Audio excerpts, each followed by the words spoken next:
All of you. तो सबसे पहले हम लोग देखेंगे सिजोफ्रेनिया का 5 सिम्टम होता है। 5 सिम्टम हम देखेंगे। ये 5 सिम्टम में से मिनिमम 3 सिम्टम अगर हो जाए तो ऑब्वियसली उसमें सिजोफ्रेनिक डिसऑर्डर का रहता है। ठीक है, अच्छा सबसे पहले हम देखेंगे सिजोफ्रेनिया में सबसे पहले क्या होता है, डिल्यूशन होता है। एंड ये डिल्यूशन क्या चीज है, ठीक है, डिल्यूशन क्या चीज है वो मैं कुछ थोड़ा बता देता हूँ सबको। सो डिल्यूशन क्या होता है, डिल्यूशन हमारे मन में जो फॉल्स बिलीव होता है, एक ऐसा बिलीव जो बहुत फॉर्म बिलीव होता है, बहुत डीप बिलीव, लेकिन टोटली फॉल्स। ठीक है, that is our delusion. So delusion में क्या होता है, हम अपने फैमिली मेंबर को भी ठीक तरीके से शेयर नहीं कर पाते हैं, इलॉजिकल बिलीव हमारे मन में बसते हैं। जैसे डिल्यूशन बहुत तरह का हो सकता है, जैसे हम लोग कहते हैं डिल्यूशन ऑफ परसिक्यूशन, हम लोग कहते हैं। आप लिख लीजिए, जो लिख रहा है आप लिख लीजिए। Hello Shivani ma'am, good evening. जो लिख रहा है लिख लीजिए, डिल्यूशन ऑफ परसिक्यूशन हम डिल्यूशन ऑफ परसिक्यूशन, इसका मतलब क्या होता है, मुझे ऐसा लग रहा है कि कोई मुझे मारना चाहते हैं।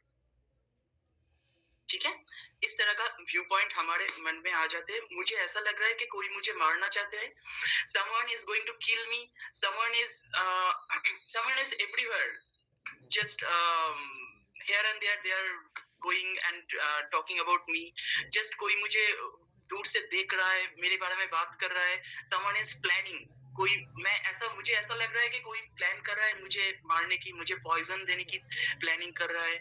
अंडरस्टूड, ये होता है डिल्यूशन ऑफ परसिक्यूशन, आप इसको बता सकते हो। एंड एक और हो सकता है डिल्यूशन ऑफ रेफरेंस, आप कह सकते हो। डिल्यूशन ऑफ रेफरेंस में क्या प्रॉब्लम आ सकता है, ये टोटल ना, मैं फिर से बता देता हूँ, ये टोटल सिम्टम ही है। टोटल मैं जिस सिम्टम एक साथ बता रहा हूँ, मतलब जस्ट एक सेग्रीगेटेड करके बता रहा हूँ, एक्चुअली टोटल ओवरऑल सब सिम्टम ही है। जो माइंड से प्रॉब्लम शुरू होता है, माइंड, थॉट एंड हम लोगों का जो मूड होता है, इसके ऊपर होता है। अंडरस्टूड, माइंड मतलब इमोशन, मूड एंड थॉट, इन तीनों चीजों का इम्बैलेंस जब होता है, इंटरकनेक्टेड हम नहीं कर सकते। ठीक है, जैसे डिल्यूशन ऑफ रेफरेंस में क्या आता है, मुझे ऐसा लग रहा है कोई हंस रहा है मेरे ऊपर, मैंने देखा 2-4 आदमी हंस रहा है एंड मुझे ऐसा लगा वो मुझे ही देख के हंस रहा है। ठीक है, ऐसा होता है। एंड मुझे ऐसा लग रहा है कोई मेरे ऊपर फन करना चाहते हैं, मुझे ऐसा लग रहा है कि जब भी मैं घर से निकलता हूँ सब लोग मुझे ही देखते रहते हैं और मुझे मेरे बारे में बात करते रहते हैं। अंडरस्टूड, ये होता है delusion of reference. And next आप कह सकते हो delusion of grandiosity, that means उसका मतलब क्या होता है, मुझे ऐसा लगता है आई एम द बेस्ट, मुझे ऐसा लगता है कि I am the best. Understood, तो मुझे ऐसा लगता है कि I am the best and कोई मेरे ऊपर इसके बारे में बात कर रहा है। ठीक है, कोई इसके बारे में बात कर रहा है कि I am the best always. ठीक है, एंड ऐसा भी होता है डिल्यूशन ऑफ जेलसी हो सकता है और डाउट हो सकता है, मैं अपने वाइफ पर डाउट कर रहा हूँ। ठीक है, विदाउट रीजन डाउट कर रहा हूँ कि उसका कुछ अफेयर हो रहा है किसी के साथ, या मुझे ऐसा लग रहा है कोई मुझे डाउट कर रहा है, क्या मैं सबको डाउट ही करता रहता हूँ। अंडरस्टूड, तो यहाँ पे होता है this are called delusion of doubt और delusion of jealousy. Understood all of you. अच्छा, नेक्स्ट ये डिल्यूशन पार्ट हो गया। ठीक है, जो सिजोफ्रेनिया में बहुत ज्यादा दिखाई देते हैं डिल्यूशन। नेक्स्ट हम कह सकते हैं उसको हेलुसिनेशन कह सकते हो। आप लोग तो सब सुना ही होगा हेलुसिनेशन, ये टर्म हम लोग बहुत बार यूज करते हैं, बहुत जगह पे आप सुना ही होगा। लेकिन हेलुसिनेशन क्या होता है, हेलुसिनेशन में सबसे ज्यादा ये जो मतलब ये सिजोफ्रेनिया का जो टॉपिक है, इसके ऊपर सबसे ज्यादा हेलुसिनेशन होता है ऑडिटरी हेलुसिनेशन। आप लिख लीजिए auditory hallucination. Auditory, that means क्या होता है, यहाँ पे मुझे ऐसा लग रहा है कि कोई मुझे कुछ आवाजें सुनाई दे रहा है। ठीक है, मुझे कुछ आवाजें उल्टा सीधा घोस्ट रिलेटेड या कुछ भी आवाजें सुनाई दे रहा है जो टोटली नहीं है। मुझे ऐसा लग रहा है नेक्स्ट घर में कोई है। ठीक है, नेक्स्ट घर में कोई ऐसा है कि जहां से मुझे डरावना आवाज सुनाई दे सकता है मुझे। या कभी कभी हम लोग आप देखते हैं सिजोफ्रेनिया पेशेंट में वो अपने ही साथ बक बक बक बक करते रहते हैं, ठीक है, अपने ही साथ कुछ ना कुछ बोलते रहते, दैट मीन्स उसको कुछ सुनाई दे रहा है एंड वो उसका जवाब देने की कोशिश कर रहे हैं, understood, that is called actually thought echo, आप कह सकते हो, थॉट इको मतलब अपनी आवाज अपने अंदर गूंजता रहता है, अंडरस्टूड। एंड नेक्स्ट हम कहेंगे ऑब्वियसली रनिंग कमेंट्री जिसको कहते हैं, मतलब मुझे ऐसा लग रहे थे कुछ ना कुछ मैं बक ही जा रहा हूँ, कुछ ना कुछ मैं बोल ही जा रहा हूँ, किसी को आंसर दे जा रहा हूँ एंड वो मुझे पूछता ही जा रहा है कुछ, अंडरस्टूड। रनिंग कमेंट्री और आर्गुमेंट भी हम कर सकते हैं इसी के साथ, मतलब ये इनविजिबल किसी के साथ, अंडरस्टूड।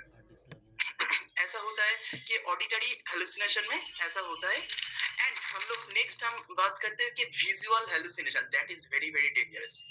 ऑडिटरी हेलुसिनेशन सबसे ज्यादा ही होता है जनरली, एंड विजुअल हेलुसिनेशन होता है क्या, विजुअल हेलुसिनेशन होता है अननेसेसरी, हम लोग देख रहे हैं कि छत पर कोई घूम रहा है, मुझे ऐसा लग रहा है कि छत पर कोई घूम रहा है, मुझे ऐसा लग रहा है कि नेक्स्ट घर में एक्चुअली मैं खुद देख रहा हूं मैं उनको, I can feel, I can see that person that is moving in front of me sometimes, understood? And ऐसा भी लग रहा है कि मुझे जस्ट मेरे सामने से कोई गुजर गया, मैं आपसे बात कर रहा हूँ, जस्ट मेरे सामने से कोई गुजर गया, ठीक है, तो ये these are called visual hallucination, understood? Next हम कह सकते हैं जिसको olfactory hallucination, olfactory hallucination, olfactory, that means हम लोगों को बहुत सारे आपने जब कोई घोस्ट रिलेटेड कोई मूवी देखते हो ना, तब आपने देखा होगा कि कोई बैड स्मेल आता है उन लोगों को, है ना, रॉटन फिश का स्मेल हो सकता है, रॉटन मीट का स्मेल हो सकता है, इस तरह का स्मेल आता रहता है, तो ये बैड स्मेल इन लोगों को मिलता है एक्चुअली, ठीक है, ये ऑल्फैक्टरी हेलुसिनेशन कहते हैं इसको।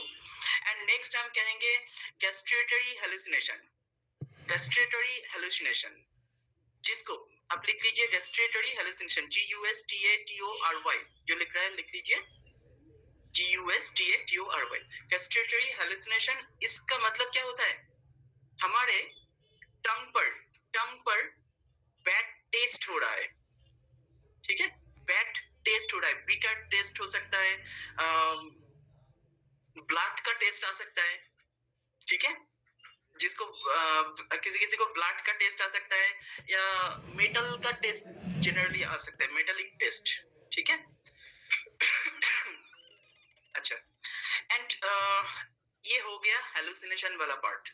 मैं छोटा छोटा करके समझने की कोशिश समझाने की कोशिश कर रहा हूँ, क्योंकि ये अगर बहुत बड़ा करूंगा तो हेलुसिनेशन का ही एक वेबिनार हो सकता है, ये इतना बड़ा है। सर इसमें कोई एज है, एज कुछ एज है? ऑब्वियसली होता है, सिजोफ्रेनिया मैक्सिमम टाइम होता है। आपने जैसे बोला कि कई बार कुछ आपस अपने आप से बातें करते हैं, तो ऐसी हमारे इधर एक लड़की है, बट वो मतलब 8th 9th क्लास की है वो।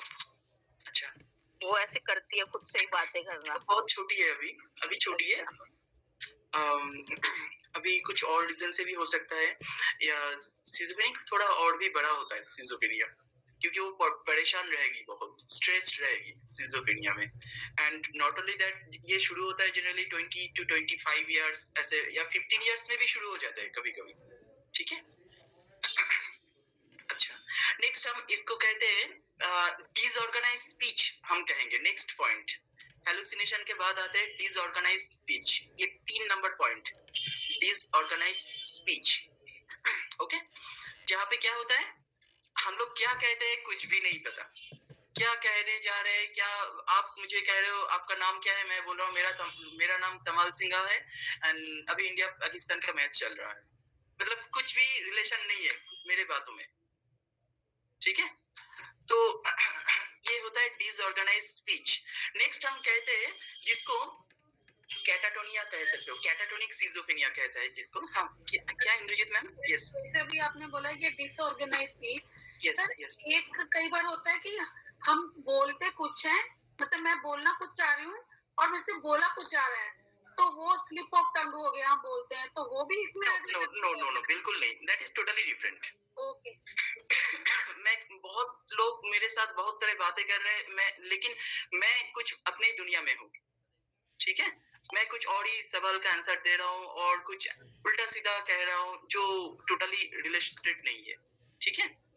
तो एंड नेक्स्ट होता है कैटाटोनिक सिजोफ्रेनिया, जिसको कहते हैं। ये भी बहुत बड़ा चीज होता है। कैटाटोनिक में क्या होता है, ये टोटली कभी-कभी ना बहुत ज्यादा चुप हो जाते हैं, बहुत ज्यादा डर की मारे हो सकता है चुप हो जाते हैं, सपोज कि शॉक लग गया उसको, ठीक है? और कभी-कभी बहुत ज्यादा हाइपर एक्टिव हो जाते हैं, बहुत ज्यादा ही हाइपर एक्टिव हो जाते हैं, ठीक है? जिसको हम बोलते हैं कभी-कभी इसको हम साइकोमोटो एजिटेशन कहते हैं साइकोलॉजी के नजर से, एंड ग्राफोलॉजी के ग्राफोलॉजी में भी ये psychomotor agitation is very very big topic. Graphology में ये सिखाया जाता है कि साइकोमोटो एजिटेशन कहाँ से ग्राफोलॉजी में हम लोग देख सकते हैं। एनीवे, एक और चीज आता है इसी के अंदर, ये कैटाटोनिक सिजोफ्रेनिया के अंदर ही रहता है। कैटाटोनिक सिजोफ्रेनिया के अंदर ही रहता है ऑब्वियसली, दैट इज कैटालेप्सी, ठीक है?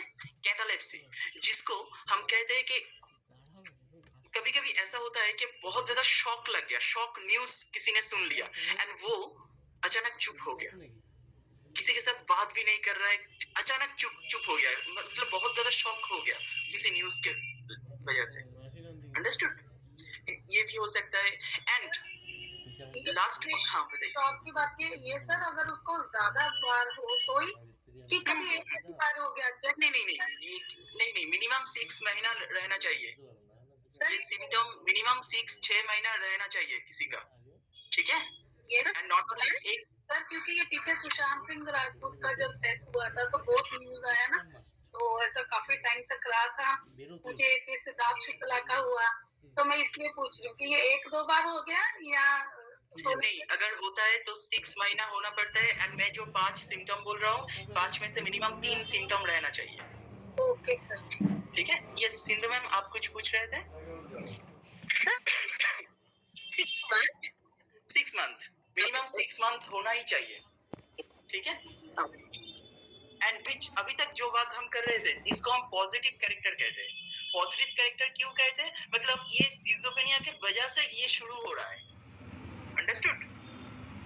मतलब ये एक स्टेप बढ़ रहा है, आप में कैरेक्टर बढ़ रहा है, ऐड हो रहा है इस तरह का कैरेक्टर।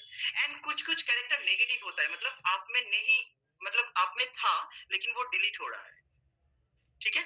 उसको हम पॉजिटिव नेगेटिव कैरेक्टर कहेंगे। एंड नेगेटिव कैरेक्टर में जैसे क्या हो सकता है, नेगेटिव कैरेक्टर हम इस तरह से आप कह सकते हो, एनीडोनिया कह सकते हो। एनीडोनिया क्या होता है? जब हम कोई भी, आप मुझसे कुछ सवाल पूछते हो या डेली लाइफ में ना मुझे कोई कुछ भी फन नहीं मिलता, जो everyday I used to enjoy my whole life, लेकिन डेली लाइफ में मुझे कोई इच्छा नहीं हो रहा है। I am not feeling good, I am enjoying my daily life. Understood? Daily life में मुझे कुछ अच्छा नहीं लग रहा है, कोई फीलिंग्स चला गया ऐसा लग रहा है। And inattention is a big point. Inattention obviously वो कंसंट्रेट नहीं कर सकता ठीक तरीके से, ठीक है? इनअटेंशन प्रॉब्लम आ जाते हैं। नेक्स्ट नंबर 3 होता है एवोल्यूशन। एवोल्यूशन आप कह सकते हो। एवोल्यूशन का मतलब होता है, मतलब मुझे कुछ भी एनर्जी नहीं मिल रहा है, ठीक है? Social withdraw, yes ma'am, yes you are right. तो एवोल्यूशन ये होता है कि मुझे कुछ भी एनर्जी नहीं मिल रहा है डेली लाइफ में कुछ करने का। अंडरस्टूड? नो रिदम, मेरे जीवन में कुछ भी रिदम ही नहीं है, ठीक है? कुछ भी रिदम नहीं है। एंड ऑब्वियसली कभी कभी ऐसा होता है, ये लोग ना ठीक तरीके से बातिंग नहीं करता क्लियर होके, या शेविंग नहीं कर सकता ठीक तरीके से। अंडरस्टूड? कभी कभी शेविंग नहीं करता ठीक से। और नंबर 4 नंबर पॉइंट आप अफेक्ट कह सकते हो। अफेक्ट डिसऑर्डर और मूड डिसऑर्डर और इमोशनल डिसऑर्डर आप कह सकते हो। जहाँ पे क्या होता है, वहाँ पे अफेक्ट में क्या होता है, मतलब वहाँ पे बैड फीलिंग भी नहीं है, गुड फीलिंग भी नहीं है, ऐसा चल रहा है, चलने दो।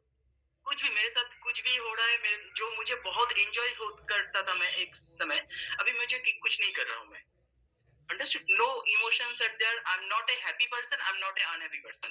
जैसा चल रहा है चलने दो। Understood? तो ये होता है अफेक्ट में, ये प्रॉब्लम आता है। नेक्स्ट नंबर 5 में आप कर सकते हो एलोजिया। एलोजिया, ठीक है। एलोजिया का मतलब क्या होता है? ALOGIA आप लिख लीजिए। एलोजिया का मतलब क्या होता है? आप कोई भी बात ज्यादा नहीं आंसर दे रहे हो एंड हाँ और ना में आंसर दे रहे हो, किसी से क्वेश्चन भी नहीं करते हो, अब बस कोई क्वेश्चन करता है, कोई पूछता है तो यस और नो, ठीक है। एंड मेजॉरिटी केस में क्या होता है, पूरी दुनिया में जो ये सीजोफ्रेनिया का पेशेंट रहता है ना, इसमें 1% लोगों का चांस है सीजोफ्रेनिया का। जनरली पूरी दुनिया में 1% होता है सीजोफ्रेनिया। ये देखने में सुनने में 1% लग रहा है, तो हमारे 100 करोड़ के आबादी में 1% मीन्स एक बिग पॉपुलेशन। एंड इनमें से ये अगर बढ़ जाता है, एंड बहुत सारे रीजन से सीजोफ्रेनिया हो सकता है। जैसे में जनरली होता है क्या, जेनेटिक रीजन होता है, एनवायरमेंटल रीजन होता है, ये कॉज होता है सीजोफ्रेनिया का। कुछ जेनेटिक कॉज हो सकता है। only क्या Sindhu ma'am, only in female or male schizophrenia we can find? Yes ma'am, we can find schizophrenia in both gender, okay, male or female, both. Thank you Rifat ma'am or sir, I don't know. Anyway, अच्छा, causes of schizophrenia 3 तरह के हो सकता है। Generally होता है genetic, environmental and hormonal imbalance की वजह से भी हो सकता है। जैसे फॉर एग्जांपल जेनेटिक कैसे होता है, मदर एंड फादर दोनों में अगर सीजोफ्रेनिया रहता है तो 40% जनरली केस में रहता है, 40% चांस होता है उसके बच्चे का भी सीजोफ्रेनिया रहेगा। Okay, this is very dangerous. And mother और फादर किसी एक में अगर सीजोफ्रेनिया होता है तो 12% चांस रहता है उसके बच्चों में आने का, ठीक है। एंड ऑब्वियसली कुछ एनवायरमेंटल प्रॉब्लम की वजह से भी हो सकता है। एनवायरमेंट अगर अच्छा ना हो, अचानक मुझे बहुत पढ़ाई किया लेकिन मैं एग्जाम में फेल हो गया, सडन शॉक लगा मुझे, सडन प्रॉब्लम, या मेरा इनकम अचानक कम हो गया, और फाइनेंशियल स्ट्रेस आ जाते हैं। जनरली कैसा होता है, I am just giving you some example. Just मुझे लास्ट ईयर में एक लड़का आया था मेरे पास, उसको सीजोफ्रेनिया था एंड वो कह रहा था कि वो अपने हाथों से, ऑलरेडी 20 इयर्स का बच्चा है, लेकिन अपने हाथों से पढ़ाई तो ज्यादा नहीं करता, अपने हाथों से 7 to 8 मर्डर किया है उसने। ओके, उसका हैंडराइटिंग चेक करके मैंने शक हुआ एंड उसको मैंने पूछा कि क्या क्या तुमने किया है, मुझे बताओ जरा, एकदम सीरियसली मुझे कहो। तो आपका उसका जो मेंटल प्रॉब्लम मुझे शेयर कर रहा था, मैं उसको प्रॉमिस किया था तेरा मेंटल प्रॉब्लम मैं तुझे ठीक कर दूंगा, तू बता क्या क्या किया है तूने। तो कुछ पॉलिटिकल लीडर का वो राइट हैंड है वो, तो जो भी है उसने अपने हाथों से 7-8 मर्डर किया, लेकिन एक दिन के लिए भी जेल नहीं गया, 2 घंटे के लिए जाते हैं और बाहर आ जाते हैं। तो दिस इज वेरी कॉमन। तो उसको क्या हो रहा था, उसको एक्चुअली सीजोफ्रेनिया तो था ही, उसके साथ कन्वर्शन डिसऑर्डर हो रहा था। मतलब वो आफ्टर एक टाइम होता था रात में, वो वोमिटिंग फील होता था उसको, ठीक है, रात में एवरीडे नाइट, ठीक है। एंड कुछ और भी डिजीज था, मेंटल डिजीज था, उसने कुछ पर्सनल प्रॉब्लम भी था एंड बहुत कुछ शेयर किया था उसके पर्सनल लाइफ के बारे में। तो एनवायरमेंटल प्रॉब्लम था वहां पे and that is not good. So and I am so happy कि मैंने जो थेरेपी उसको दिया, बहुत ज्यादा काउंसलिंग तो नहीं किया मैंने, क्योंकि काउंसलिंग के बियॉन्ड द काउंसलिंग, ओके, बहुत ज्यादा मुझे टाइम भी नहीं था काउंसलिंग करने का लॉकडाउन में, तो उसको बस थेरेपी दिया। And I am so happy कि उसने एक दिन के लिए भी थेरेपी कैंसिल नहीं किया। जिस तरह से मैंने बहुत प्रेशर करके उसको थेरेपी दिया, एक साथ बहुत ज्यादा थेरेपी दे दिया, क्योंकि मुझे भी डर था कहीं उसको कुछ हो ना जाए, obviously he must be okay. And I feel with in 1 month उसको धीरे धीरे ठीक होना शुरू कर दिया, ठीक है। And right now he is totally okay. After 3 months वो ठीक हो गया, लेकिन एक्चुअली उसको तो सीजोफ्रेनिया मतलब जस्ट शुरू हो रहा था, ठीक है, माइनर स्टेज में था, बहुत ज्यादा माइनर स्टेज में आता, मेजर स्टेज में होता तो इतना जल्दी ठीक नहीं होता। Schizophrenia is very very dangerous disease, बहुत जल्दी ठीक नहीं होता है। एंड इसको पेशेंट को पेशेंट्स रख के मेडिसिन लेना पड़ता है, सबसे ज्यादा उसको मेडिसिन ही लेना पड़ता है, ठीक है। एंड सिजोफ्रेनिया में हार्मोनल इम्बैलेंस ज्यादा दिखाई देता है, जैसे सेरोटोनिन हार्मोन न्यूरोट्रांसमीटर जो होता है, सेरोटोनिन एंड डोपामाइन हार्मोन बहुत ज्यादा बढ़ जाते हैं, ठीक है। तो ये सब रीजन होता है एंड ऑब्वियसली कुछ साइकोथेरेपी भी हो सकता है एंड मेडिसिन कुछ तो ऑब्वियसली होता है, जैसे एंटीसाइकोटिक कुछ मेडिसिन होता है, एंटीसाइकोटिक जैसे डोपामाइन एंटागोनिस्ट कहते हैं उसको, एंड सेरोटोनिन डोपामाइन एंटागोनिस्ट तीनों कुछ सेकंड जनरेशन का मेडिसिन होता है। सेरोटोनिन एसडीए कहते हैं उसको, मार्केट में बहुत सारे नाम से मिल जाता है, रेस्पिरेडोन या ओलेंजापाइन इस तरह का नाम से। लेकिन इनसे अगर कंट्रोल नहीं होता तो ईसीटी एक्सट्रीम केस आपने सुना ही होगा, इलेक्ट्रिक शॉक देता था पहले, है ना, आपने सुना ही होगा ऑब्वियसली ऑल ऑफ यू। सो वो दिखाई देते हैं इसमें, अगर बहुत ज्यादा होता है तो इन मेजर केस में लास्ट ऑप्शन, मेरे पास कुछ ऑप्शन नहीं है तो वहां पे वो ही देना पड़ेगा, अंडरस्टूड। तो वो एक्सट्रीम केस में आता है एंड ऑब्वियसली ये मेडिकेशन करने के बाद, मेडिसिन लेने के बाद 20 to 30% टाइम ऐसा दिखाई गया कि वो नॉर्मल लाइफ जीना शुरू कर दिया, ठीक है। जनरली बहुत जल्दी ठीक होता नहीं है, 20 to 30% टाइम ऐसा होता है एंड अगर 1 or 2 years के बाद वो धीरे धीरे ठीक हो जाते हैं, लेकिन अगर ठीक नहीं होता तो वो मिनिमम 5 साल भी मेडिसिन चलाना पड़ेगा और फिर से, क्योंकि एक बार मेडिसिन स्टॉप कर देते हैं तो फिर से वापस भी आ सकता है। तो ये तो डॉक्टर ही ठीक करेगा कौन सा अच्छा होगा कौन सा बुरा होगा, तो जो भी है। एंड ऑब्वियसली कभी कभी लाइफ लॉन्ग मेडिसिन भी जरूरत हो सकता है, ठीक है। लेकिन बहुत सारे साइकोलॉजिस्ट कहता है कि मेडिसिन का जरूरत भी नहीं है, बहुत सारे, लेकिन वो केस टू केस वेरी करते हैं, मुझे ऐसा लगता है पर्सनली, मैं ऐसा सोचता हूँ, केस टू केस वेरी करता है, ठीक है। सब चीज मेडिसिन की भी जरूरत हो सकता है, ठीक है। एंड साइकोथेरेपी क्या हो सकता है, जैसे सबसे पहले तो हम लोगों के पास और कुछ नहीं है, काउंसलिंग कर सकते हैं, हैंड राइटिंग चेंज कर सकते हैं, ग्राफोथेरेपी दे सकते हैं एंड पेशेंट का काउंसलिंग तो ऑब्वियसली करना चाहिए एंड फैमिली का भी काउंसलिंग करना चाहिए। किसी एक्चुअली देखिए, अगर किसी का 25 साल में किसी का सिजोफ्रेनिया जैसे इतना डेंजरस बीमारी शुरू होता है किसी का, एंड वो आप काउंसलिंग नहीं कर रहे हो और वो होता है 25 साल होता है को कोई भी अर्निंग मेंबर हो जाते हैं, वो सबसे बड़ा अर्निंग मेंबर बन जाते हैं एंड वो अगर इस तरह के बीमारी में चला जाता है तो वो टोटली पूरी फैमिली स्ट्रेस में पड़ जाते हैं, है ना। तो पूरी फैमिली अगर स्ट्रेस में पड़ जाएगा तो उन टोटल फैमिली को ही वहाँ पे धीरे धीरे काउंसलिंग करना पड़ता है, एडुकेट करना पड़ता है, फैमिली को एजुकेशन देना चाहिए, किस तरीके से इनके बात करना चाहिए, स्किल डेवलपमेंट करना चाहिए उन लोगों का धीरे धीरे, उसके पास जो जो स्किल होता है वो भी डेवलप करना चाहिए इन लोगों में एंड ऑब्वियसली सीबीटी करना चाहिए, कॉग्निटिव बिहेवियरल थेरेपी इन लोगों में ऑब्वियसली करना चाहिए। Hello Dharmesh ji, I am so happy that you joined. Yeah, good evening. Thank you so much for inviting me. Okay, So I'll be through the session. I will just be on mute because I've got some guests here, so it will be a disturbance for the session. Okay. Lastly. Okay, आप आए हो हमारे session में, आपका एक बस smile देके हम लोग सक्सेस हो जाएंगे। All the best. Take care. Thank you all. I'm there. So thank you sir.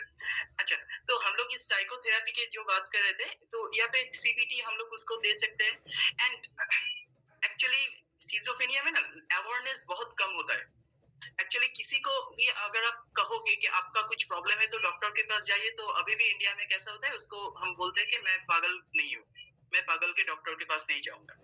तो मैक्सिमम टाइम ये प्रॉब्लम सबसे ज्यादा दिखाई देते हैं, तो 50% टाइम ऐसा ही होता है, 50% टाइम, ठीक है। अच्छा, इसका कुछ हैंडराइटिंग सिम्टम मैं जल्दी दिखा देता हूँ, एक बार देख लीजिए।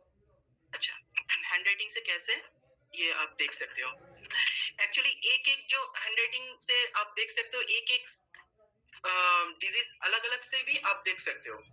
फॉर एग्जाम्पल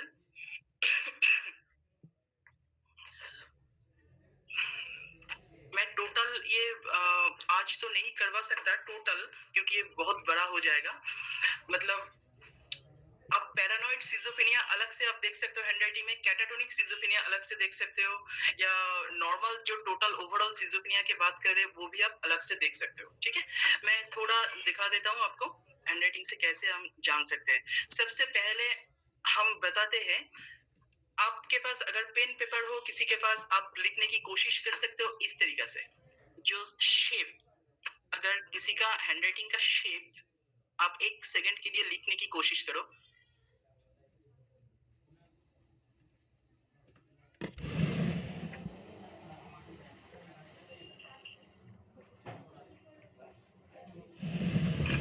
तो यहाँ पे देखिए, ये लेटर स्पेस ज्यादा हो रहा है लेकिन स्क्वीज शेप हो रहा है। ये शेप देखिए कितना स्क्वीज्ड हो गया, हैव यू नोटिस्ड? लेकिन लेटर स्पेस बहुत ज्यादा हो गया, हैव यू नोटिस्ड?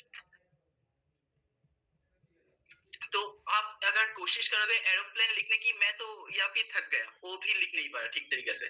तो अगर आप कोशिश करोगे तो बहुत परेशानी होगा, लेकिन जो इस तरह का जो हैबिट रहता है तो वो पेज की पर पेज लिखते ही जाते इसी तरीके से।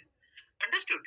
एंड नॉट ओनली दैट, ये ब्लंट इमोशन शो करते हैं, मतलब एक्सप्रेशन, विथड्रॉल, एपैथी, एलोजिया, किसी के साथ ठीक तरीके से बात नहीं करना, इस तरह का नेचर इनमें आ ही जाते हैं। एंड सिजोफ्रेनिया में आपको इस तरह से भी दिखाई देगा, इसको हम स्टीफनेस ऑफ डक्टस कहते हैं। यहाँ पे देखिए एक रिट्रेस जैसा आ गया, ठीक है, यहाँ पे देखिए रिट्रेस जैसा आ गया, हैव यू नोटिस?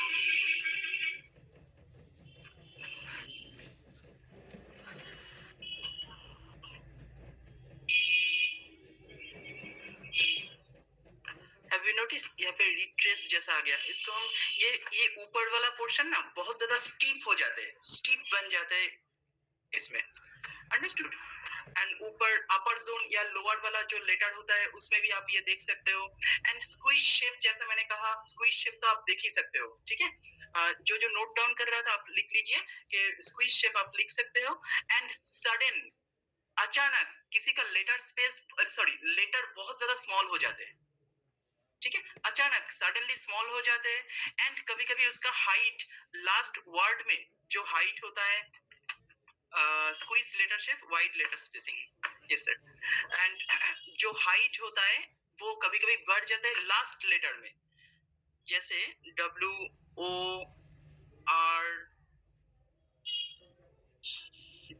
ये लास्ट वाला लेटर बहुत ज्यादा सपोज किसी का बढ़ गया, ठीक है,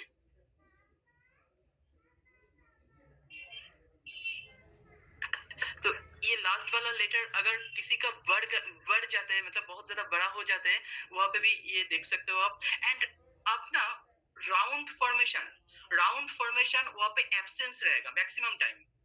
राउंड वाला जो ओवल रहता है, सपोज लेटर AOD GBPQ, इन सब लेटर का राउंड वाला जो पोर्शन होता है, ओवल पोर्शन, वो राउंड करने की कोशिश करेगा। आपको ऐसा लगेगा कि मैं करने की कोशिश कर रहा हूँ लेकिन राउंड नहीं हो रहा है, ठीक है, राउंड करने का एफर्ट देगा वो, understood? And in extreme case में आपको इस तरह का से भी दिखाई दे सकते हैं।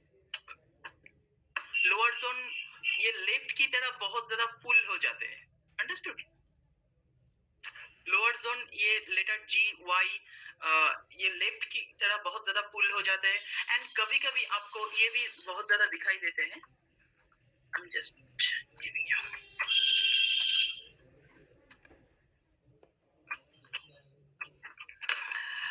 ये जो ओवल का ये जो main part, suppose this is letter G, ये जो मेन पार्ट है, ये मेन पार्ट तो यही है, लेकिन ये आप छोटा करके, ये मेन पार्ट छोटा सा करके नीचे वाला पार्ट बहुत ज्यादा बड़ा कर रहे हो, understood? That is called actually essential part आप छोटा करके बड़ा कर रहे हो, लोअर पार्ट, ऑप्शनल पार्ट आप बड़ा कर रहे हो, ठीक है, वहां पर भी ये प्रॉब्लम आ सकता है। एंड अपर जोन का हाइट वेरिएशन हो सकता है। एंड सडन इनके हाइट, मिडिल जोन का भी हाइट सडन वेरिएशन, मतलब ठीक तरीके से लिख रहा था, सडन कोई बहुत ज्यादा स्मॉल हो गया, ठीक है। और लोअर जोन में कभी कभी इस तरीके से भी आप देख सकते हो, ठीक है, lower zone is not finish properly. Finish नहीं होता ठीक तरीके से। आर्केड कनेक्शन जिसको कहते हैं, ARCAD,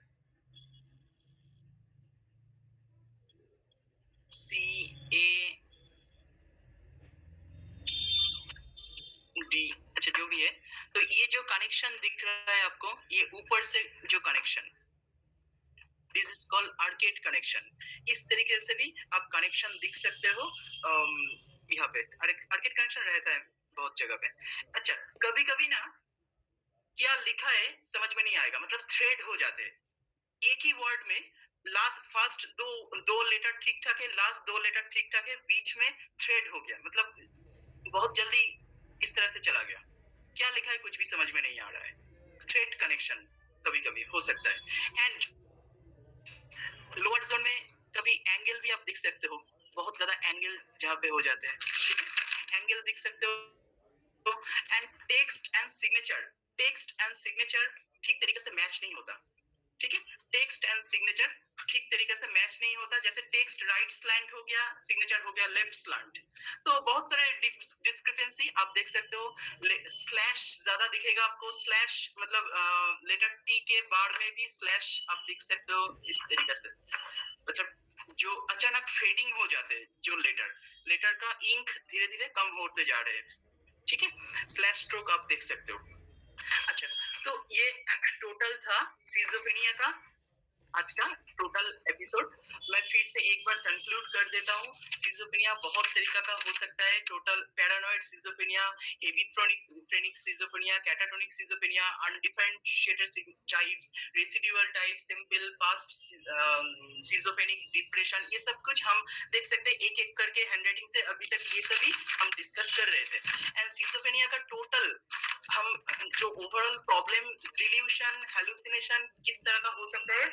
डिल्यूशन का जैसे मैंने कहा टोटल 5 सिम्टम कहा टोटल सिजोफ्रेनिया का, डिल्यूशन, हेलुसिनेशन एंड कुछ disorganized speech, catatonic schizophrenia and some negative symptom. ये 5 में से मिनिमम 3 होना चाहिए, तब भी हम उसको सिजोफ्रेनिक डिसऑर्डर में कंक्लूड करेंगे, ठीक है। एंड डिल्यूशन, हेलुसिनेशन ये बहुत बड़ा टॉपिक होता है, एक एक को लेके एक एक वेबिनार में हम बात कर सकते हैं। अच्छा, नेक्स्ट हम due to time shortage I am just concluding. अच्छा, हम लोग लास्ट हाँ पूर्वा, यस पूर्वा बताओ। ये ग्राफोलॉजिकल सिम्टम्स में कितना रहना चाहिए किसी को सिजोफ्रेनिया की डायग्नोसिस के लिए? मैक्सिमम जितना कम रहेगा उतना कम होगा, मेजर जितना रहेगा उसमें उतना ही मेजॉरिटी आ जाएगा। एंड उनके साथ ओनली ग्राफोलॉजिकल सिम्टम मत देखो, मेजर जितना मेजर हो सकता है। मिनिमम तो 4-5 रहेगा तो ही आप कह सकते हो, ठीक है। मिनिमम 4-5 रहता है तो ये आप कह सकते हो। लेकिन मैं जरूर कहूंगा कि ओनली ग्राफोलॉजिकल सिम्टम के ऊपर डिपेंड मत करो, उसका काउंसलिंग भी करना चाहिए, ग्राफोलॉजिकल काउंसलिंग, ठीक है। ग्राफोलॉजिकल काउंसलिंग करके उसके बाद आप हैंडराइटिंग को एनालिसिस करके उसका हैंडराइटिंग चेंज करवाने की कोशिश कर सकते हो, उसी तरीके से आप थेरेपी दे सकते हो। And obviously I must last webinar में लास्ट संडे को मैंने कहा था कि कल सरस्वती पूजा था, तो इसलिए कुछ स्पिरिचुअली हम कनेक्ट करने की कोशिश करेंगे ग्राफोलॉजी को, कुछ extra knowledge. So I am just trying. So जैसे हम लोगों का सरस्वती होता है, हम लोगों का गॉड ऑफ नॉलेज और गॉड ऑफ रियलाइजेशन हम कह सकते हैं जिसको। तो ये कहाँ पे रहता है हम लोगों का मैक्सिमम टाइम, ये जो अपर जोन वाला जो लेटर होता है वहाँ पे ये गॉड जनरली ये सरस्वती वहाँ पे रहता है। एंड ऑब्वियसली इनका लेकिन ये कंट्रोल करता है middle zone and lower zone को, कंट्रोल करता है middle zone and lower zone को। आप कुछ इस तरीके से देख सकते हो, ये अपर जोन, मिडिल जोन और लोअर जोन जैसे, बस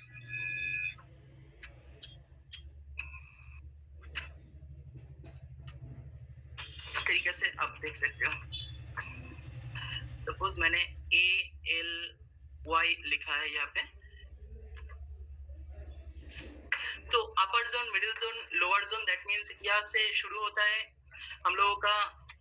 यहाँ पे सरस्वती कह सकते हो आप, यहाँ पे लक्ष्मी कह सकते हो, इसमें काली और काली कैसे, महाकाली जिसको कहते हैं। और इसको आप जैसे गीता में तीन गुण के बात किया है, यहीं पर होता है सत्य गुण, यहाँ पर होता है रजोगुण, यहाँ पर ही होता है तमोगुण। Understood all of you?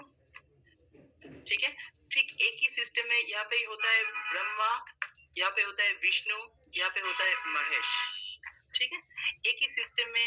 जैसे हम अपने हैंडराइटिंग में भी आप देख सकते हो, जैसे हैंडराइटिंग लिखने के लिए हम क्या करते हैं, हैंडराइटिंग लिखने, this is very interesting. Thank you Dharmesh sir. So it is very interesting obviously for all of you कि हैंडराइटिंग लिखने के लिए ये मिनिमम ये 3 फिंगर जरूरत होता है। ये पहले 3 फिंगर जरूरत होता है हैंडराइटिंग लिखने के लिए। लेकिन यहाँ पे सबसे मेन फिंगर कौन सा होता है, ये फर्स्ट थंब वाला फिंगर जो प्रेशर करता है पेन को आगे चलने के लिए, है ना। तो ये अब थंब फिंगर को अपर जोन के साथ कोरिलेट कर सकते हो, जहाँ पे सरस्वती रहता है। ये हम लोगों को प्रेशर देता है, अंदर से प्रेशर देता है कुछ करने के लिए, नॉलेज देता है। लेकिन मेरे पास तो नॉलेज है, लेकिन मुझे कहाँ पे जाना है, मेरा लाइन कहाँ पर है, मेरा डायरेक्शन कहाँ पर है, राइट वे या रॉन्ग वे, वो कौन दिखाएगा? वो दिखाएगा आपका ये पॉइंट फिंगर। यही पॉइंट करके आप दिखाते हो कौन से डायरेक्शन में मुझे जाना है। ठीक है, तो ये पॉइंट फिंगर आप मिडिल जोन कह सकते हो। That is because middle zone में ही हम लोगों का अर्थ होता है, हम लोग जाते हैं। ठीक है, मिडिल जोन में ही हम लोगों का डायरेक्शन हम ढूंढते हैं, अपर जोन में नहीं ढूंढते हम लोग। अपर जोन नॉलेज देता है, तो ये पॉइंट फिंगर होता है हम लोगों का मिडिल जोन। एंड 3 नंबर में ये देखिए पॉइंट मतलब आपका नॉलेज हो गया, एंड मिडिल जोन में कहाँ पे जाना है आपको मिल गया। लेकिन आपका आप में तो ताकत चाहिए ना, फिजिकल ताकत चाहिए जाने के लिए, वो होता है आपका मिडिल वाला ये जो फिंगर, ये बहुत ताकतवर होता है, ये सबसे ज्यादा ताकतवर होता है ये मिडिल वाला फिंगर। तो ये 3 फिंगर मिलके आप राइटिंग करते हो हम लोग सब। तो ये 3 अपर जोन, मिडिल जोन एंड ये ताकत वाला फिंगर, ये होता है लोअर जोन, क्योंकि लोअर जोन में ही फिजिकल ताकत होता है। लेकिन आप कोऑर्डिनेट इस तरीके से कर सकते हो, ये बाकी जो 2 फिंगर रह गया, ये कौन सा है? दिस इज आवर एनवायरनमेंट, जहाँ पे हम लोग रह चुके हैं, मतलब जहाँ पे हम लोग रहता है हम लोग। तो वहाँ पे क्या रहता है, यहाँ पे ब्रीथ होता है, सिस्टोल डायस्टोल होता है हमारे बॉडी का, एक कंट्रैक्शन रिलीज, हमारे हार्ट बीटिंग करता है, कंट्रैक्शन रिलीज। तो एक इसीलिए कभी आप देखिए ये एक बड़ा एक छोटा क्यों है, एक बड़ा हो एक, ये दोनों में से एक बड़ा एक छोटा, दैट मीन्स अगर आप ब्लड प्रेशर मेजरमेंट करोगे, एक छोटा होता है वहाँ पे, एक कम होता है, एक ज्यादा होता है, 80 होता है, 120 होता है नॉर्मली। तो वहाँ पे भी आप देख सकते हो इसी, दैट इज आवर एनवायरनमेंट, जिसके ऊपर बेस करके हम लोग ये पेन को पकड़ के हम लिखने की कोशिश करते हैं। Understood all of you? तो इसी तरीके से आप कोरिलेट कर सकते हो। एंड ऑब्वियसली मैं कुछ स्ट्रोक थेरेपी बताऊंगा नॉर्मल पर्सन के लिए, जो सीजोफ्रेनिक भी हो सकता है। सीजोफ्रेनिया का एक्चुअली स्ट्रोक थेरेपी भी कुछ डिफरेंट तरीका का होता है, जो ओपनली मैं नहीं कह सकूंगा, क्योंकि उसका कुछ साइड इफेक्ट भी हो सकता है। नॉर्मली अगर कोई जिसको नहीं है सीजोफ्रेनिया, वो कर लेता है तो ठीक है। तो मैं कुछ इस तरह का थेरेपी दे देता हूँ आपको, जिसमें साइड इफेक्ट जिसका नहीं है बिल्कुल, वही आपको यहाँ पे दिखा सकता हूँ मैं। एक सेकंड सर, आपने जी के नहीं बताया, जी आप बताने। अभी बताऊंगा मैं, ये थोड़ा दे देते हैं। अच्छा, आप एक आपने बोला वाला, हाँ, क्या स्टार्टिंग में पॉइंट बोला डिल्यूजन, भाई डेथ का डर होता है या कुछ जैसे आवाजें आती है। आपका माइक ठीक तरीके से एक बार चेक करके बताइए, ऑडिबल नहीं। I think she's talking about hallucinations. Hallucination, yes. That is what she's talking about. हाँ, जो आपने कहा जैसे गोस्ट भी दिखते हैं कईयों को। हाँ, बिल्कुल। तो जैसे कईयों को फील होता है जैसे आसपास कुछ है, स्पिरिट्स है। राइट। तो वो भी इसमें आएगा, वो भी इंक्लूड होगा इसमें। 100% होगा, 100%। जैसे मैंने कहा विजुअल हेलुसिनेशन की बात किया, मैंने ऑडिटरी हेलुसिनेशन की बात किया, ठीक है। तो विजुअल हेलुसिनेशन में आपको दिखाई देगा कि सडनली मेरे सामने से कोई गुजर गया, सडनली मुझे ऐसा लग रहा है कि मेरे ऊपर में कुछ घूम रहा है। ऑडिटरी हेलुसिनेशन में आपको ऐसा लगे नेक्स्ट घर में कुछ है, कोई आवाजें आ रहा है उल्टा सीधा। अंडरस्टूड? ये सब कुछ आ जाएगा उधर, ठीक है। अच्छा, एक्सक्यूज मी, नहीं मतलब कभी कभी हम अभी ये चीज फील करते हैं, मतलब जैसे आप कह रहे हैं ना कि कभी हमें लगा इधर से कोई बिल्कुल, गुजर हम के सभी, आया, ये तो माइंड का डिसऑर्डर होता है ना, मन तो हमारे सब में ही है, ये सब कुछ हम लोग फील करते हैं, लेकिन 6 महीना मुझे फील करना चाहिए। ओके सर एंड ये हाँ बताइए। एक्सक्यूज मी, हाँ बताइए, मैं थोड़ा हाँ बताइए, मैत्री सर। बता रहे हैं सर ये जो पैटर्न है, ये अगर ये सिजोफ्रेनिया का पेशेंट है तभी देने, अदरवाइज हमको नहीं करना। कर सकते हैं, आप कोई भी कर सकते हैं, इसका कोई साइड इफेक्ट नहीं है, इसलिए मैं यहाँ पे दिखा रहा हूँ। एंड सिजोफ्रेनिया का भी पेशेंट को इस तरह का थेरेपी आप दे सकते हो, लेकिन नॉट ऑलवेज, जिसको जो जरूरत है उसी को देना पड़ता है, ठीक है। मैत्री सर आप कुछ बता रहे थे। हाँ जी सर, जी thank you for letting me allow.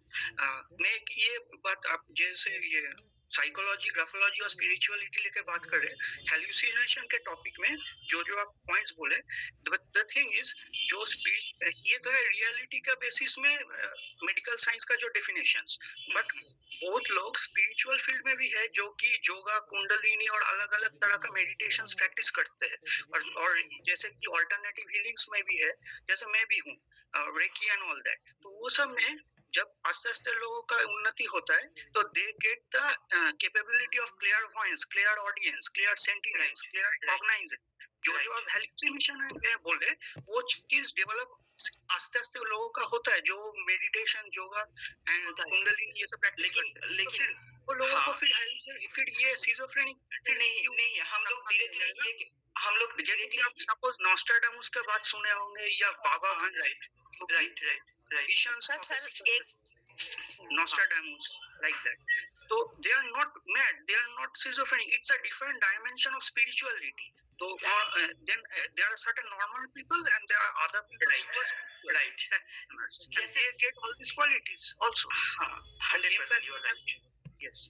So sir इन्होंने जैसे ये बोला कि भाई कई लोग स्पिरिचुअल लाइन में उन्हें भी होता है, और मैं बताऊं अगर जो ज्यादातर आप देखोगे 7 नंबर वाले, जो 7 बॉर्न है या 16 बॉर्न है, उनके साथ पैरानॉर्मल एक्टिविटीज होती है, ये सच्चाई है। अच्छा, लोगों को घोस्ट दिखाई देता है क्योंकि ghost is also field of dimension, जहाँ पे जो लोग मर जाते हैं कोई एक्सीडेंटल चीज या किसी में, और उसका आत्मा ठीक से ये नहीं होता है सदगति, तो वो आत्मा भी भटकते रहते हैं। Certain sensitive people they notice the आत्मा, the ghost, what in the normal saying. So how can we say that a person is a mad or schizophrenic? It's a mad is different. अच्छा, पहले मैं बता देता हूँ, I would like to add yes sir please.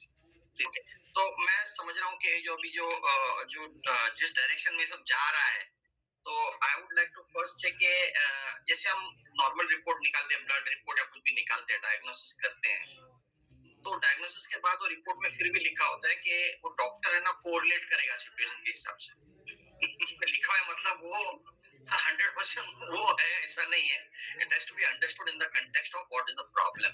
Okay, तो इसमें मैं ये बोलना चाहूंगा कि इसका बेसिक जो है, अगर आपकी हैंडराइटिंग में कहीं ना कहीं डिसऑर्गेनाइज्ड है वो, या यू नो chaotic है, okay, so that shows a negative impact. Okay जी, वो एक बेसिक है, उसको लेके फिर बाद में नेचुरली उसको क्लिनिकली भी हमारे को डॉक्टर से लेके सब सलाह लेके समझना है उसको कि क्या है सिचुएशन है।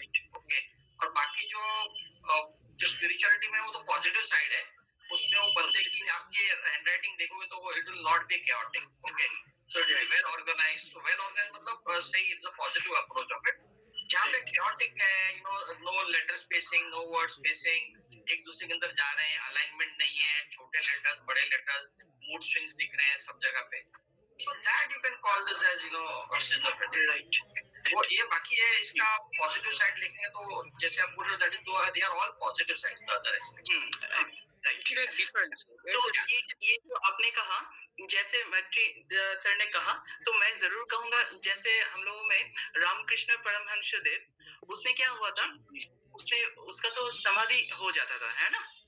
तो उसमें क्या होता है, तो एक्चुअली आपको देखना होगा, ये जो आप जो सिम्टम की बात कर रहे हो, ये आपको डिस्टर्ब कर रहा है और नॉट।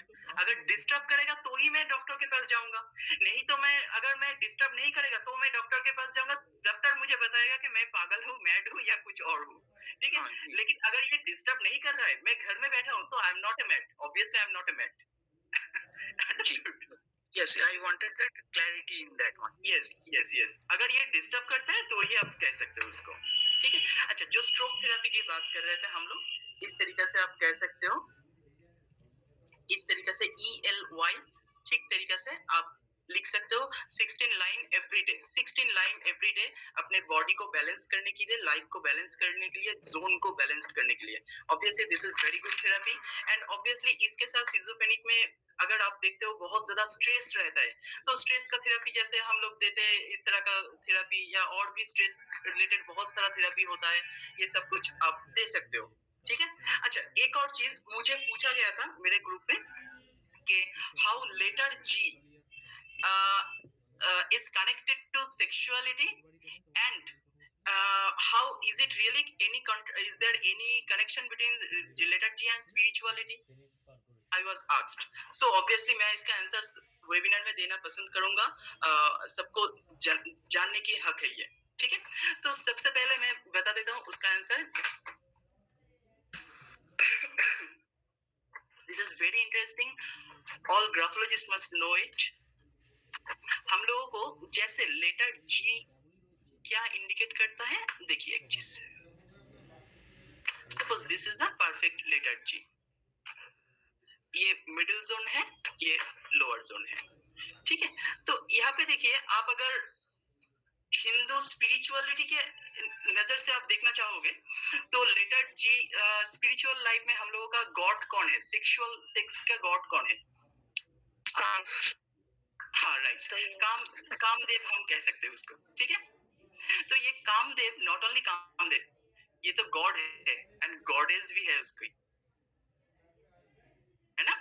तो गॉडेस जो रहेगा वो कौन है, वो रति है उसका गॉडेस. तो हम लोग जो लिखना चाहते हो आप लिख सकते हो. रति इंडिकेट क्या करता है, रति इंडिकेट करता है हम लोगों का desire, two things, desire and passion. एक चीज देखिए, ये बहुत ज्यादा मैं क्लैरिफाई कर देता हूँ बहुत इजीली कि डिजायर एंड पैशन अगर कहीं पर आप नहीं दिखोगे, तो वहां पे तो आपका सेक्सुअल कुछ एक्साइटमेंट नहीं रहेगा, ठीक है, isn't it? तो रति जहाँ पे होगा, कामदेव ऑटोमेटिकली वहां पे आ जाएगा, ठीक है. तो रति कौन सा है, लेटर G में ये सब कुछ आप देख सकते हो. ये वाला पार्ट होता है, ये हाफ पोर्शन आप कह सकते हो. एक होता है डिजायर एंड एक होता है पैशन.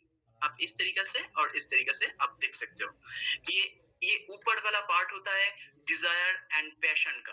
एंड जो बाकी रहता है, जहाँ पे डिजायर एंड पैशन आ गया, जहाँ पे डिजायर एंड पैशन आ गया, नेक्स्ट वहाँ पे हम देखेंगे जो हम गॉड ऑफ सेक्स जिसको कहते हैं, अंडरस्टूड, गॉड ऑफ सेक्स जिसको हम कहते हैं. तो वहाँ पे ये बाकी रह गया ये वाला पोर्शन, है ना.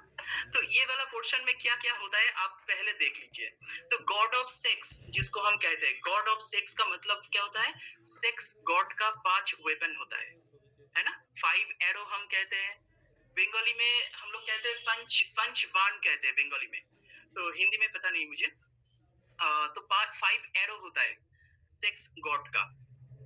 नंबर 1 एरो इज फैसिनेशन, ठीक है.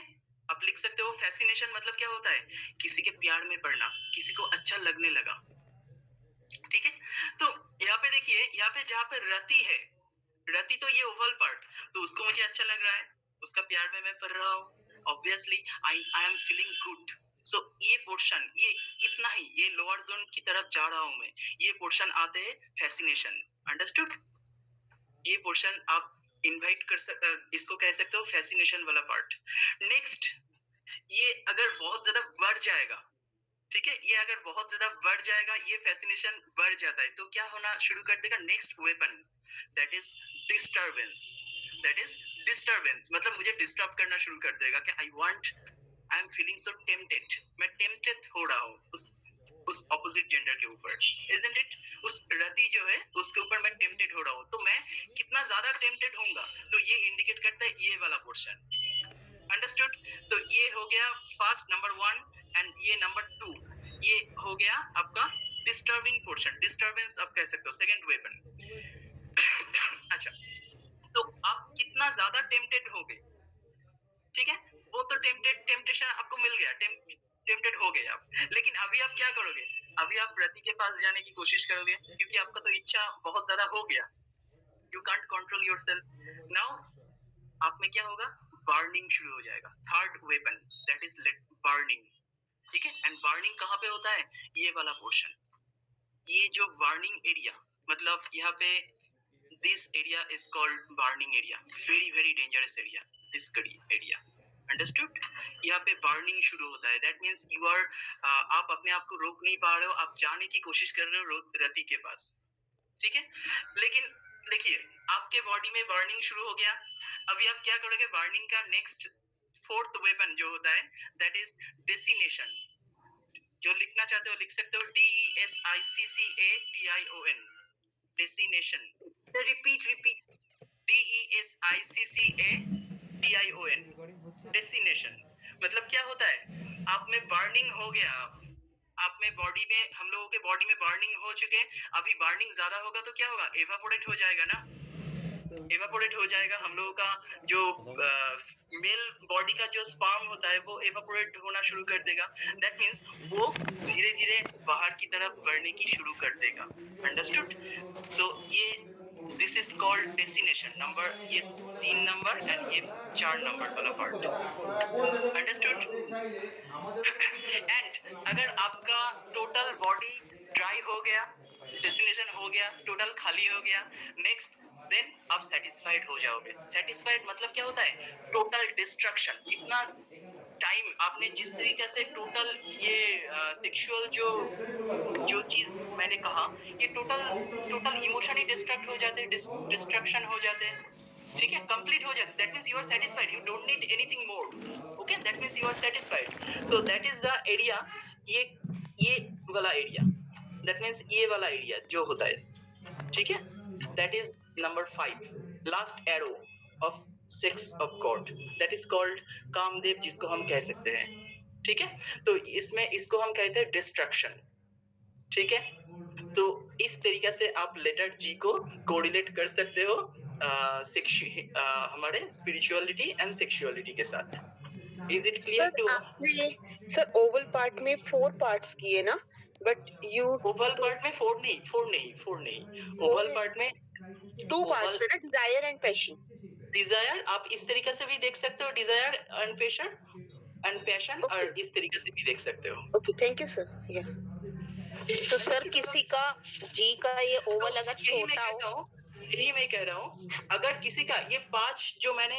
बात किया आपको, 5 चीज मैंने बताया, एंड कहाँ पे होता है ये 5 चीज, ये भी मैंने बता दिया, तो एंड ये 5 चीज कहाँ किस तरह का नॉलेज आपको दे रहा है वो भी मैंने कह दिया, एंड इसके ऊपर बेस करके किसी का भी आप जी देखो, किसी का अनफिनिश रहेगा, तो जो पार्ट बाकी रह गया वो वाला पार्ट वो सैक्रिफाइस कर रहा है ना, दिस इज वेरी ट्रू, कोई भी पार्ट में अगर कोई जी इस तरीके से लिखता है, दैट मींस यहाँ तक तो ठीक ठाक था, उसका ये जो 2 वेपन था दैट इज ओके, लेकिन ये बर्निंग वाला वेपन यहाँ पे गलत हो रहा है ना, कुछ ना कुछ गलत हो रहा है, इजंट इट, तो कोई भी लेटर जी को आप इस तरीके से उसका एक्चुअल कैरेक्टर भी आप देख सकते हो, कहाँ पे गलत है उसका, अंडरस्टूड, कहाँ पे गलत हो रहा है उसका लाइफ में, ये भी आप देख सकते हैं। सर ये जो जी का जैसे ओवल है, आपने बताया डिजायर प्लस पैशन है, अगर मान लो किसी का जी का ओवल जो है छोटा है, स्क्वीज्ड है, तो मतलब उसमें डिजायर कम है और पैशन कम है, ऐसा बात नहीं है, वो बड़ा भी हो सकता है, छोटा भी हो सकता है, लेकिन जैसा भी होगा वो होगा आपका स्टेमिना और आपका मेन पार्ट रति जिसको हम कहते हैं, आपका डिजायर एंड पैशन, वही उसी में आपको कोई अगर बहुत ज्यादा छोटा करके इस तरीके से लिखता है, ठीक है, तो इसमें ही हम वो वाला पार्ट ढूंढेंगे, इसको ऐसा नहीं कहेंगे उसका डिजायर कम है, छोटा लिखेंगे तो डिजायर कम होगा, ऐसा नहीं है, वो उसी में उसका सेटिस्फाइड रह सकता है, अंडरस्टूड, एंड आपको देखना होगा अगर कोई इस तरीके से लिख रहा है, ये छोटा मतलब उसका स्टेमिना कम है, फिर स्टेमिना कम बोलेंगे, फिर बिल्कुल नहीं, स्टेमिना भी कम नहीं कहेंगे, क्योंकि उसी में मुझे 100 रुपया इनकम करना है, 100 रुपया में मुझे अगर सेटिस्फेक्शन चाहिए तो 100 रुपया ही हो गया वहाँ पर, लेकिन यहाँ पे 100 रुपया नहीं हो गया।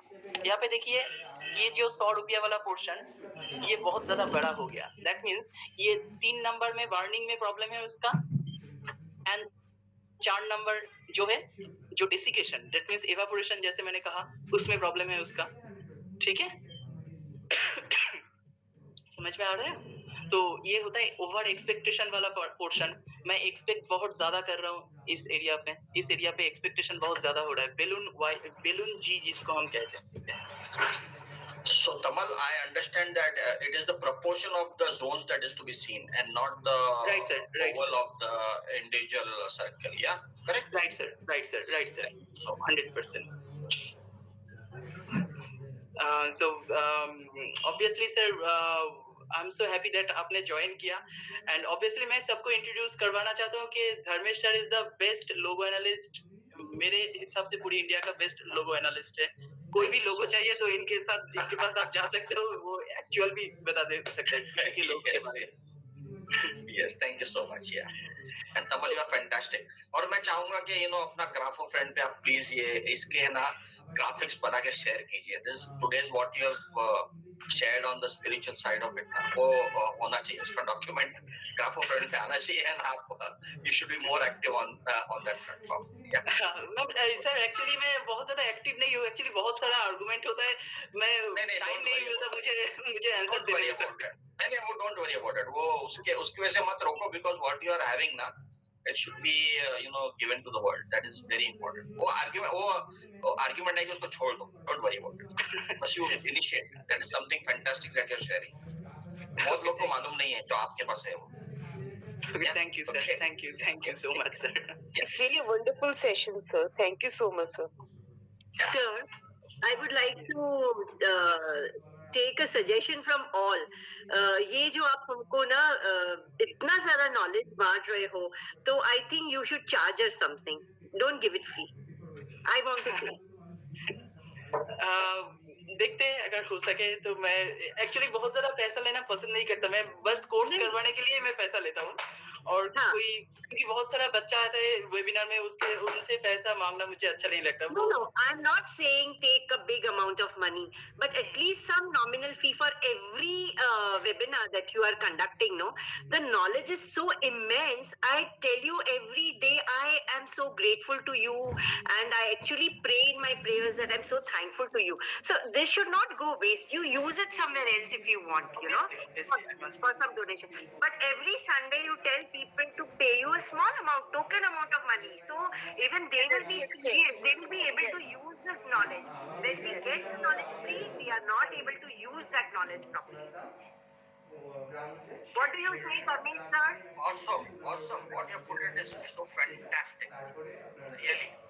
Yes. That is very important thing. Very attractive. Nominal amount. Yes, sir. You can charge the nominal amount also if you are not interested. Yes, sir. I'm having goosebumps, right now. I'm telling you. Let them voluntarily share whatever they want. Yes. No, not voluntary. There should be fixed amount, It's okay. You charge a small nominal amount. I'm not saying you a big amount, But you use that amount for some where you want to use it for good things, your donation or whatever it is. But take from us. That can be. Please do that. I also agree. Please do that. You are fantastic, Tamal. Very nice. Thank you, Ruchita ma'am. Thank you. Anyway, thank you, Mr. Tamal. Good night. Thank you. Good night, all of you. Thank you so much. Good night. Take care. All the best. Thank you, all of you. Bye, sir. Thank you, sir. Very good informative session, sir. Thank you. Good night. Yes, thank you.